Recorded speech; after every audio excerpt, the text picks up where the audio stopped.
Good afternoon, everyone. I'm Stu, and you are watching PBTV. We are live on Facebook and YouTube, and very coincidentally, someone asked about this on Friday, I believe, and it landed with us shortly after the live stream, and we got it on over the weekend. So it's here, it's ready to go. So we thought we'd talk about it. This is the RDB17 Bullpup Kel-Tec by Ares. So We'll go through a few of its features and everything like that and see what it's capable of. It's very, very cool. Personally, I'm not a fan of bullpups for various reasons. They have pros, they have cons, but we will go through them when it comes to it. As always, if you've got any questions, if you are the person that asked about these on Friday, here they are. So get them whilst you can. I think the OD one has gone already. We'll try and get more, but the black and tan are still around, but the OD one's probably I do quite like the colour. Tan, for a tan platform, it's actually quite nice. A lot of the times the platforms get the tan very, very wrong. Get a no scoped on YouTube. What's the RPS upgradability like? I mean, with it being an Ares and the style of gearbox that's in this, I'd probably just leave it as it is. The micro switch, the response, everything like that is really, really good out the box. And especially with such a long barrel, if you start upping the rate of fire, you might have volume issues, sort of air volume issues, trying to put too many BBs down the barrel at once because it is quite a long barrel. You may get a very, very drastic FPS loss with having so many rounds down the barrel at once. These things are coming out about, I think it was 335, 337, quite efficiently and quite consistently out the box. Unfortunately, I didn't actually test rate of fire, but the standard Ares is pretty good on a 7.4. So, as standard with most AEGs, 40mm counterclockwise on the front, so you can put your tracer units and or your sneaky beaky bits on the front and make this a bit of a sort of stealthy machine. It does look quite cool with some of the accessories on it. The rail that's on the top here, obviously back here, is going to be your cheek pad. The bullpup system, obviously the trigger mech is in front of the bolt system that is obviously not there, but the trigger system being up here and the magazine and everything back at the back. This is now your cheek rest, and the stock is fixed at the back. But obviously the rail being quite far forward here, it is sort of semi-raised, not quite on flush with like an M4 or something like that. It does have a little bit of a rise to it, so putting a T1 or a holographic on this will be spot on. And there's plenty of room on here as well, so you do have a bit of rail on the bottom of the handguard for your grips and everything, and then on the top you've got a bit there. I don't believe there is any way to put Riz on the side, so any accessory you want, pec box or anything, is going to have to go on the top, so you have to factor that in with real estate and everything. If you want quite a big optic, you might then not have space for pec boxes or anything. Coming to the handguard and battery space, it is very, very large. This whole front end, there is a pin there and a pin there. You knock them out, slide it off the front and just click it down. Oh, cool. Cold code. I've got the RBS, need to get a new battery for it. The tech specs say 11.1. Will that sort of fit? So, as always with AGs of our power limit, we always recommend, and on the website we say 7.4. These are all made in countries that have higher power limits, so we have to stick to that recommendation of sticking to a 7.4. If you up it to an 11.1, because our power limit is a lot lower, you may get what's called pre-engagement, which could cause piston or gear issues, problems, damage, very expensive repairs, unfortunately. So, stick to a 7.4. There is a very large battery compartment in here, and it is wired to Deans. So again, pin at the front and pin in the handguard. The front end slides off. You click it off the barrel, stick your battery in, and then click it back together. When it is brand new, the pins are very, very, very stiff. You're probably not going to be able to do it by hand. You may need a tool to tap them out, but after a while, that is a good thing that they're not going to rattle away and fall out whilst you're gaming. So, I was considering chucking an M130 in it and making it a DMR. Will I need an EFCS programmer to lock it to single shot? Yes, so if you want to do it electronically, Ares have always done the EFCS system, so you can plug it in, tell it what you want the fire selector to be, and then you are good to go.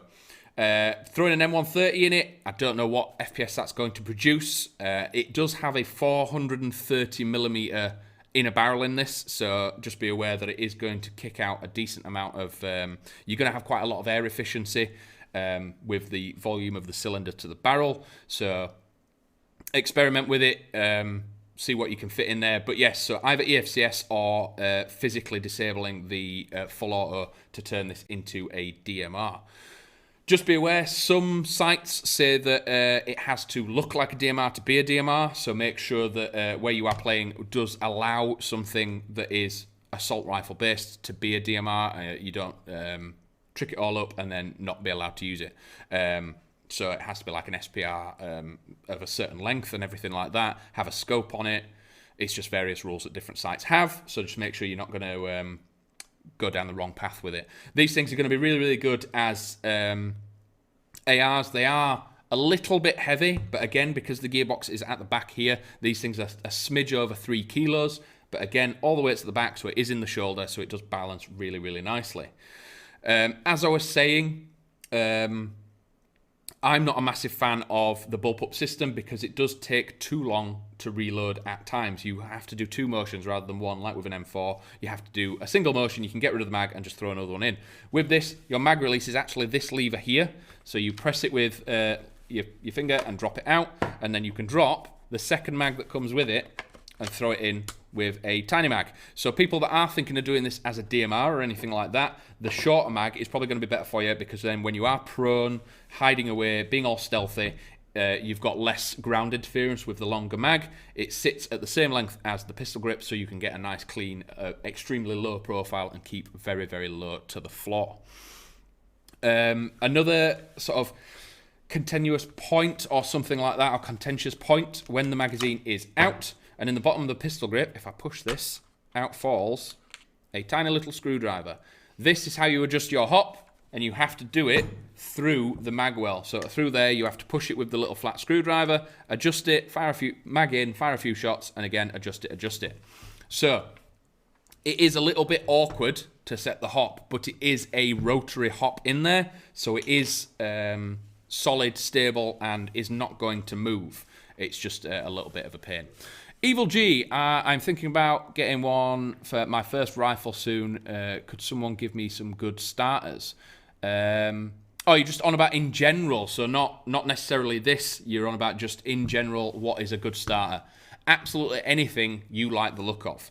Obviously factor in your budget and everything like that, and in your budget factor in batteries, eye protection, a little bit of gear, all that kind of stuff. But regardless of what anyone says, make sure the first platform you buy is one that you like the look of, because you don't want to be running around with something that you think's ugly, even though if it is good, because you're not going to want to use it.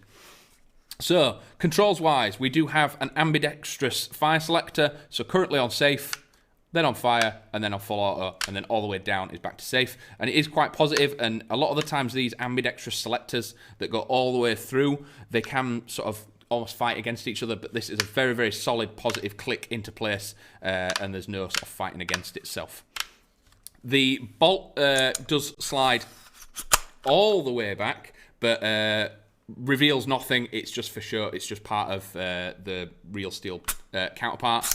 Be aware that the spring on the charging handle is extremely strong, so if you knock it, it goes forward with a hell of a slap. But I think we've covered quite a lot there. So yes, 430mm in a barrel. So that is one of the pros of the bullpup system. Is in something this length, if you swapped the mag and the trigger around, you would have a barrel about this long. Because you're in the bullpup system and the magazine and the gearbox is back here, you've managed to fit this length barrel in a 70cm platform rather than a maybe 300mm barrel. So you are getting a vastly larger inner barrel in the same size system than you would normally. But again, reloading is just one of the things. You've got 2 mags, you've got 130 rounds in each one. If you have a high cap, then reloading is not really an issue, but it's just one of them things that I've always had contention with Bullpups. It's always the one thing that's put me off Bullpups. But if, again, for the DMR system, reloading is going to be few and far between, so take that as it is.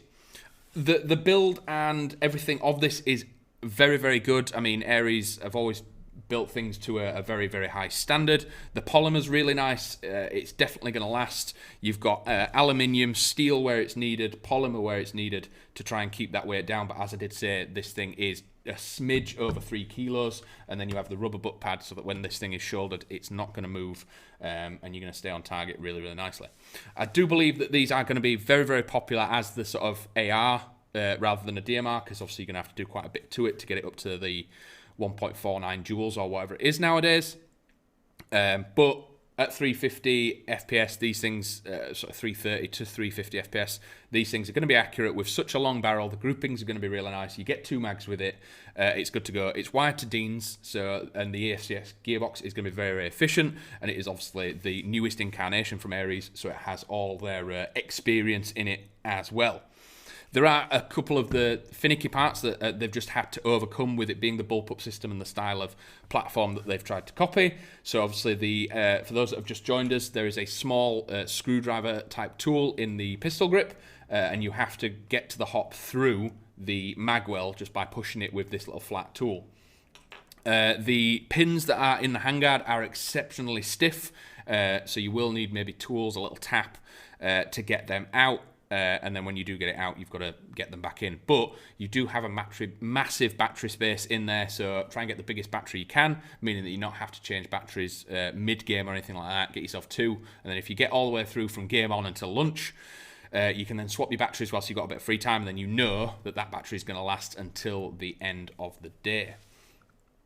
So both magazines, as far as I'm aware, are 130s. I know one is shorter than the other. Oh, we've got Mango Potato on YouTube. Is there any good gear or setups for under 250? There's loads. Again, starting up, it's all about what you like the look of rather than what is best. Regardless of what people tell you, this is good, that's good, this is amazing, just take it with a pinch of salt and take their advice on board. But if you do not like the look of it, it's not for you. You're gonna get it, you're gonna use it, and then you're gonna look at it and go, ugh, and then you're going to want something else. So if you're starting out, pick something that you like the look of. And if you like the look of this, save up a bit and get something that's going to last you for a very, very, very long time. It's got all the modern features on it. It's got the Riz. It's got the Riz on the bottom for your grips. It's a bullpup system, so it's going to be accurate. It's going to have a very good range depending on what weight BB you're running this thing. It's got massive, fantastic battery space. And if you are into your bullpups, it's very, very cool, and it's got a very, very, very modern vibe to it. And again, colour-wise, black, tan, and OD are available. Would you recommend this as a starter gun? Absolutely. If you like the look of it, it's amazing. The only thing that changes your opinion on a starter gun, anything can be a starter gun, from a non-blowback little pistol to a full-blown recoil or whatever you want. If you like the look of it, it is the best thing to start as long as it's in your budget. But I think we've covered a lot there. We're very, very happy these are in and shifting already. So if you want one, don't wait around, because I don't think they're going to last very long. And obviously we don't know when we'll get more in. So that's everything. I will catch you again tomorrow at 4 p.m. with another standard live stream. But until then, I'll see you in a bit.